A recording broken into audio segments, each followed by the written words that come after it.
All right, everybody, today we got to talk about something a little bit more serious. It turns out that more motorcyclists nowadays are dying on roads than ever before. Actually, all the way back until 1975, we're at that same level since back then.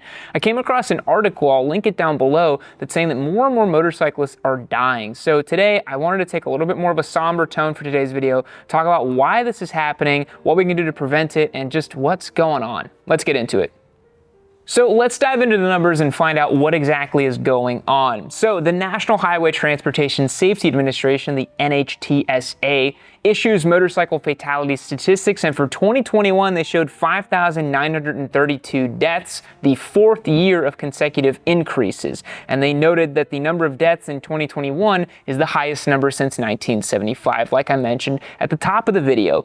And why does that matter? Well, first of all, it's not great that people are dying on bikes, but in my opinion, it's not great that more people are dying on bikes than in previous, because it's going to increase the perception that motorcycling is dangerous. And it just kind of is. Look, guys, we're all motorcyclists here, or we're trying to be motorcyclists, but there's no getting around the fact that riding these things is just freaking dangerous, and I can prove it. You might say, yeah, 42,939 people died in car-related accidents last year alone. Clearly, cars kill more people than motorcycle riding. But if you look at per vehicle mile driven, motorcycles are 27 times more likely to be in an accident that actually kills the participant on the vehicle. And that's actually accounting for 14% of all total traffic fatalities is motorcycle riders. So it's just not good any way you slice it.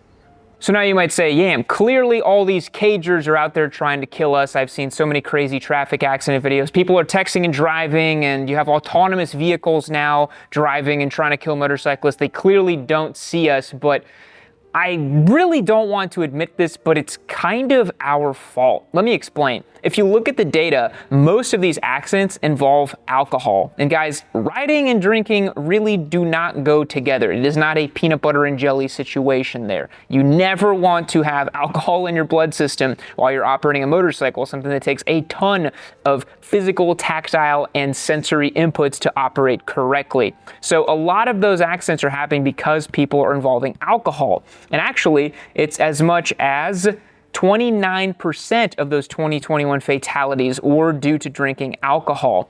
On top of that, if you look more in depth, it's due to riders dying in single vehicle crashes on the weekends or at night as well.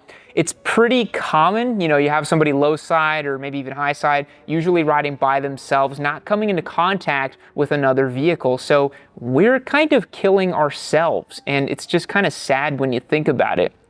But you might say, how is this even possible? Back in the 70s, people literally, wore around like basically nothing. There was no gear. All the bikes were crappier, and they had crappy suspension and crappy brakes. How are we dying at the same rate now as we were back in 1975? And to be honest, you could make the case that bikes are more capable and better now and safer, but the average bike is really fast. If you look back in the 1970s, let's take a 1977 CB750, for example, one of the top spec bikes from back in the day. It only made about 67 horsepower, whereas now an entry-level R7 makes 75 horsepower, and any dummy with an M-Class license can go to their local dealership and get a 200 horsepower leader bike. Now, I'm not saying that it's only because bikes are faster that people are getting into more accidents, but speed does kill. And yes, these motorcycles have better brakes, better suspension, better tire technology, and better traction control, but if they can just do this and hit 100 miles per hour, that's going to be more dangerous. So I don't have any data to back up those claims necessarily, but from my perspective, as an anecdote, I do think that faster bikes means more dangerous bikes for most people. And we don't really have proper rider training here in the United States either. Most people go to a weekend MSF course and then go and buy a leader bike and yeet themselves into the sun. We make jokes about it here on the channel, but it's actually kind of a problem. I would love to see a tiered licensing system or something to keep these bikes away from dummies who just want to buy it as their first motorcycle. And you can make the case, oh yeah, it's Darwinism, let them kill themselves, but there's serious negative economic impacts to people killing themselves on motorcycles. We've covered this before on the channel as well. So it's kind of brain-breaking to think about the fact that these old bikes in the 1970s, people barely wearing any gear, is the same death rate as now in 2021.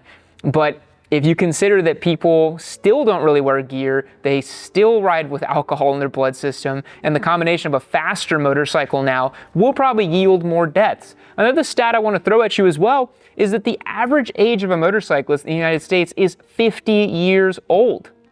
We're all older, there's not a bunch of young guys going out there and killing themselves. It's usually guys who are in their 40s and 50s, have saved up enough cash to get themselves a toy. They go out bar hopping with their buddies. They're not wearing a helmet, and then they die. That's pretty common, and that's pretty much what the data shows us as well. So what can we do? What steps can we take to prevent this from happening to us? If you're watching the Yami Noob channel, hopefully you're trying to be a good motorcyclist, a trained motorcyclist, and do things the correct way with a little dash of fun along the way as well. It's a motorcycle, it's supposed to be fun. Number one, don't drink and ride.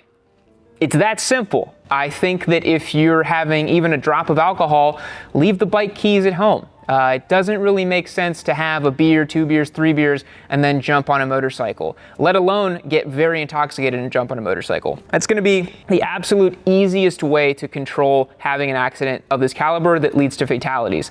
Number two, learn how to properly operate the machine. I think a lot of these riders did not have proper training, and then they combine that with alcohol, and that's going to cause them to have an accident. So I think that if you were to take an additional rider course, maybe something like a track day school or a Yamaha champ school, something that's going to teach you how to really properly operate this machine, you're going to be way better off than the random squid who just did the 2-day MSF course and then went and taught himself how to ride. I think it should be a lifelong learning and a lifelong craft when it comes to motorcycling. Those two things alone are going to already set you up way more for success and probably decrease your chances of dying by a whole lot. Now, number three is try to ride in the daytime. Look, guys, riding at night can be cool, but it's really dangerous. You don't have as much visibility. Other cars can't see you. You can't see obstacles in the road as well. You can't see gravel in the road, oil spills, all that kind of stuff.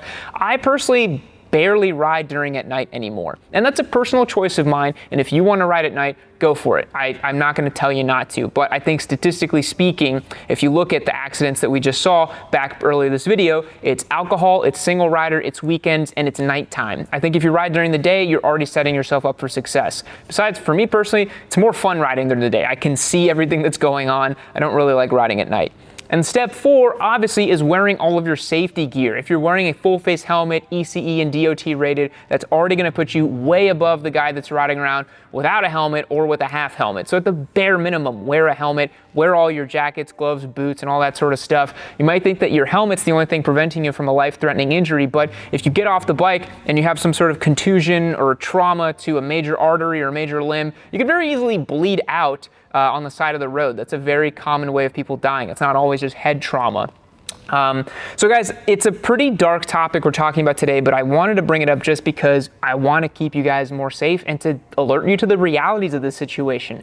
More people are dying on bikes, and they don't need to be dying on bikes. Let's do a better job. Let's not drink and ride. Let's wear a helmet. Let's do the best we can and show people that motorcycling is an amazing hobby. It's an amazing lifestyle, but it should not be taken lightly.